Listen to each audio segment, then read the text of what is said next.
Su Yang is about to graduate from college and hopes to be a successful businesswoman one day, but she may not be able to afford a house and 2 cars, and the reason isn't something college students normally think about. Su is worried about the national debt. The White House predicted recently that it will increase by $9 trillion over the next decade to nearly $21 trillion.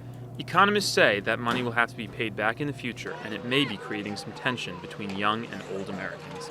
The previous generation kind of grew up in this culture of, getting the best, getting the Hummers, getting the large houses, filling those houses with luxuries, and just being consumers. Today, our government's debt equals over $97,000 per family. If it does increase, some economists say it will be a big problem for youngsters.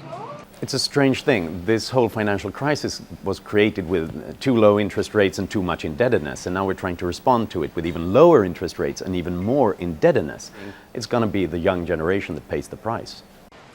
Economist Johan Norberg says that future generations will have to pay back the debt either through higher taxes or greater inflation, both of which could reduce living standards. But not all economists agree. Some say that the U.S. will always pay back its debt, and that lenders will keep lending because they see it as a safe investment. All that leaves Sue feeling somewhat uneasy, but she says the 20-something generation has learned a long-term lesson. I think right now fiscal responsibility is something that's fortunately on everyone's mind.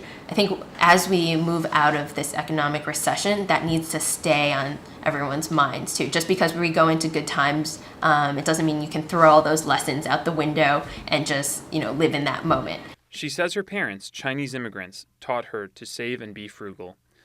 But if current trends in the U.S. continue, Sue says she will move to another country to pursue her dreams. Kayvon Afshari, CBSNews.com.